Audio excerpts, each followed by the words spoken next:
let's talk about this trade. Because today, climbs back up. Okay. Today has been giving me a little bit of stress when it comes to looking at the charts, just because I was unsure about what to do. But we'll go through it. As always, we're going to start on the 1 hour. I think I'm going to explain this to you guys, and then I'm going to go into my weekly analysis and explain a little bit more on what's going on overall. But we got this high time frame, bullish indication, which I let go of this indication. I'm not particularly wanting to see price retrace back to this level. But anyway, when it comes to the last few days, we'll zoom in a little bit to get a little bit more context. Price consolidated. Okay, so today it's Friday. This is Friday. This is Thursday. This is Wednesday. Wednesday, price consolidated London and New York, and then came back down to this level. Price went back up to this level, basically formed an equal high, but it was still a lower high. So it's forming a bullish structure. I mean, what am I saying? I said that with so much confidence. No, it's forming a bearish structure here because it's obviously forming a lower high, and it also broke below this swing low here. So actually, I talked about this in my morning analysis. This was an indication, correction, continuation. I won't go too into depth on this, but I'm just trying to run you down really quick. This was the new low that price put in place before it made this lower high. So I marked that out, and then we got that indication, and then price is making that correction. And look, if you were to take this, it would be a continuation back down to this level. However, that's why I'm a little bit confused. Should I take this ICC setup? There's a few things going wrong here. It's a little bit unclear. There's so many gray areas when it comes to this specific setup.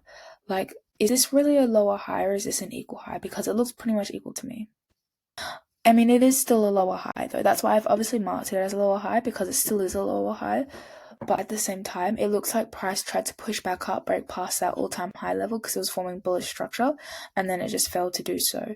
So it wasn't particularly forming a lower high. It almost made like it just failed to swing higher. And yeah, those are basically the same thing, but I don't know. I feel like at that point I'm talking gibberish right now. I'm making things up. Like, I know that that's not really the best way to analyze, but I'm just looking at the size of that retracement, and it's literally just come back to the original level. Like, I don't really know how I feel about that retracement. So that was a little bit of a red flag already. But then, sellers kicked in here and pushed price down really significantly, but it made such a steep, heavy move with not really much market structure going on in it.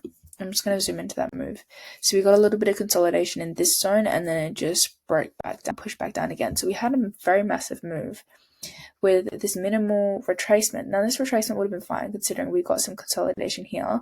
It would have been fine for price to push down, but it continues to actually make bullish structure. So obviously last night in New York, price pushed down a bunch. I don't know particularly what happened and why it pushed down, but that's why I'm going to show you guys my weekly analysis. But we can see that price here has formed bullish structure. It should have done a correction and continuation. This morning I was waiting for price to hit this level and form some bullish structure before it forms bearish structure. But because of what I'm looking at here, I don't know if I would particularly take that trade, and we're seeing price put up. At this, it's a similar situation to here where buyers are really strong here, and I'm just going to move that for a second. You can see obviously it's a higher low. However, it's very much in the same zone. So it's almost like price has made an indication, correction, even though it wasn't back down to that level, still a correction, just wouldn't be an option for an entry, and then continuation. That's what price looks like it's done. Obviously it failed to make that swing high, and it's made a higher high here. So we can go boom, higher high, and obviously it's just 1H, but let's just pretend there's 2H's there. Okay, wait. There we go. Looks cute. And obviously now price is making a higher high here, and it's pushing quite aggressively. So high volume is pretty strong here. Buy volume is pretty strong here. We are literally all-time highs. This is right here. So I just think that price is just being choppy, to be honest. That's what it looks like to me. Because even when you zoom in, which we did this morning, you can see that price in this range is pretty choppy. And even though it's pushed up, it's still pretty choppy, except from this final move that we've had here. But I'll show you guys the weekly analysis, because that should tell you a little bit more on like why I'm so not for 100% taking this trade. Like, we'll see. Because I should have taken, if I was going to take an entry, I would have taken it off of price hitting back at this level and pushing back down and making this bearish structure. That's what I would have taken a trade off of.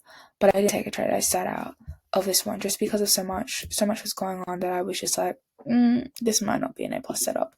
So anyway, moving on to the weekly analysis, you can see very beautifully here. There's so much alerts going on here. I think that's for my daily. That's for my chart right now for today. But this is my weekly analysis. We're going to be redoing the weekly analysis this weekend, so stay tuned for that video. But we've got these I visualize as dynamic support levels. Just how you have, your resistance and your support here, and price, hits sellers, sells off, hits buyers, buys up, and that would be your typical support and resistance setup, right? But then what about if price is going, I doubt that you can't make that vertical. Let's say price is going on an uptrend. Oh my god, this is so guru of me, even though I'm not a guru. I'm still a beginner, guys. This is just what I'm looking at it at, and this is what I studied as well. So when price is going in an uptrend, it's still making higher highs and higher lows in an uptrend, right? It's hitting these levels where price, there's these levels where price is reacting a lot, where you can almost visualize like a bunch of sellers and a bunch of buyers sitting at. So because this is an uptrend, you can basically get rid of this line. You don't really need it. This is the main one that you'd want to focus on, and this is again just where buyers are sitting at. So it's a dynamic support level. Just like buyers are sitting at this level, buyers would also be sitting at this level, which is this new level here. But anyway, let's get rid of that mess on my charts. But yeah, that was just an explanation on why I use trend lines as dynamic support and resistance levels. So we can see that price made a bunch of touch points here. This is the daily chart. So it made a bunch of touch points here at the start, so that's why I've used this trend line. I also used the ray tool, I think. And then price made another touch point here, and then it started forming a steeper uptrend, so I marked out a new line here, which is, more prevalent, I think the word is, to current price action. So we can see that price has hit this. This is the start of the more aggressive trend line support, dynamic support line. You can see that price is pushed up, it's come back down, it's touched this level where the buyers are, pushed up again, touched this level where buyers are, pushed up again, and look, it's pretty much touched that level where the buyers are at, and it could potentially push back up. So that's what I was looking at before, and I was like, oh, that's really interesting, because price made that sell-off that I was super confused about, and then price pushed up. So it made a big sell movement that I was confused about, which price did before to me, and that's what I ended up taking some really bad setups on, is because the overall trend was bullish, but I was getting an IC sell set up, so I was like, oh, I'll take this, because obviously it's ICC, and I was also really eager to get into trade, so it was partially psychology, but then also just knowing what's going on overall in the charts. So that's why I started weekly analysis, but with the hopes of it helping me. So this is me actually following that plan. We'll see tomorrow if it actually helped me stay out of taking losses. But this is just what I'm trialing. You don't need to trial this. I use trend lines because, again, it's just keeping everything nice and basic. I could have done, something crazy. I don't even know where I'd even start to tell you guys what I could have done, but I'm happy with the trend lines. I think the fact that I'm, using these levels, these support and resistance levels on my day chart, it just makes sense that I use the same support and resistance ideology on my weekly analysis. But yeah, so that's my trade recap for Friday. Go over my trade seller real quick, even though this video is dragging on for so long. Hello. It's gotten rid of my base again. Hold on. This is the month so far, which has been a week. Yeah, we've taken one trade this week. We also took no trades this week. So overall, we're green on the week, green on the month. Only one trade. This says 2 trades, but I did open a position on Euro USD by accident, and I broke even. Took a tiny loss, obviously, but it was broke even because I didn't mean to open up the trade. But yeah, this is what it's looking like so far. And then when we go to my daily journal, I'll show you guys basically what I noted down. So my opportunity observed is bearish ICC setup, reason for sitting out, price hit my dynamic support for my weekly analysis. So obviously I'm not going to sell at my support level. And then emotions calm, but I really wanted to take a trade. I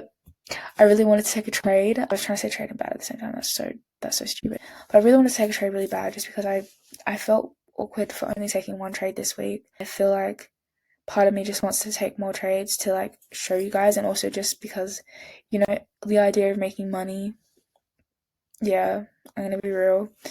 So that was like obviously something I had to analyze myself, my own emotions, and be like, hey, you shouldn't be feeling this way. Like let's really think, let's think extra hard today about the trades that we take. And did I follow my plan? Yes, I did, because I had put the weekly analysis in place to avoid unnecessary losses, and it helped. So far, we'll see what price does tomorrow and if it did help or not. And then mistakes noticed. I didn't need to be so stressed. I should have just looked at the weekly analysis and said, yep, cool.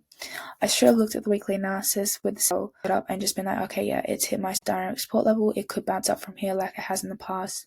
So maybe I'll step off with this one. And discipline rating is number 8 because I didn't need to be so stressed, and I also didn't do some of my daily routine today. And then key takeaways: patience is best. Don't FOMO. I really wanted to FOMO sell. And looking back, it would have gotten stopped out, so I'm really grateful that I didn't. And what I'll do better tomorrow is be better at my routine. That's it. I'm so tired right now, honestly. I was going to do so much more tonight, but I'm honestly exhausted. I'm really grateful for you guys watching my videos. I hope that you guys got something out of this. I hope that me coming home from work and filming the video for you guys and showing you like just what would you call it? Showing you guys a check-in for the trades. That like for when I look at trades. This was a video that I posted earlier today. I am so tired, guys. You can literally see from me recording and just the way I am. I'm so tired right now. It's literally 11:40. Usually I'm able to make it till 12, totally fine, but I'm really tired right now, so I might just go to sleep. But yeah, I hope you guys had a great trading day. Let me know how your trading day went, and if you ended up taking that ICC setup or whatever setup that you took. And yeah, I'm really grateful that you guys are here. Thank you for following along my journey. If you're new, I document my entire journey on YouTube. Psychology, mindset, the same thing. My trade recaps, my morning analysis, literally everything I document. Yeah, I obviously don't want to sell a course. I'm a beginner. And yeah, please subscribe and support the journey. And I'll see you guys most likely tomorrow for my weekly recap or something like that. Anyway, I hope you guys have a great night, and I'll see you tomorrow. Bye.